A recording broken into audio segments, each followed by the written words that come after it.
തുടരെ രണ്ടാം ദിവസമാണ് പോലീസിനെതിരെ മുഖ്യമന്ത്രി പിണറായി വിജയൻ രൂക്ഷ വിമർശനം ഉന്നയിക്കുന്നത്. വികസനം, ക്ഷേമം, സാമൂഹിക പരിവർത്തനം തുടങ്ങിയവയുടെ ചാലകശക്തിയായി മാറാൻ പോലീസിന് കഴിയണമെന്ന ഉപദേശത്തോടെയായിരുന്നു തുടക്കം. കൊളോണിയൽ മർദ്ദക ശൈലിയല്ല പോലീസിൽ നിന്ന് പ്രതീക്ഷിക്കുന്നത്.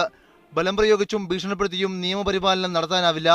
നിങ്ങൾ രാത്രിയും തോക്കും മറ്റായുധങ്ങളും ഉപയോഗിക്കാനുള്ള പരിശീലനം നേടിയവർ.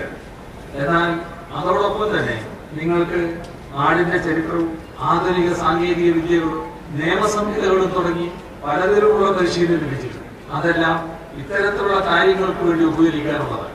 കാലോചിതമായി അതിനിയും മെച്ചപ്പെടുത്തേണ്ടതായിട്ടുണ്ട്. 2015 സെപ്റ്റംബറിൽ പരിശീലനം ആരംഭിച്ച KAP 4 ബറ്റാലിയനിലെ 275 പോലീസുകാരും MSPയിലെ 250 പോലീസുകാരും ഉൾപ്പെടെ 525 പേരാണ് മാങ്ങാട്ടുപറമ്പ് KAP ക്യാമ്പിൽ നടന്ന പാസിംഗ് ഔട്ട് പരേഡിൽ പങ്കെടുത്തത്. മീഡിയ 1 കണ്ണൂർ.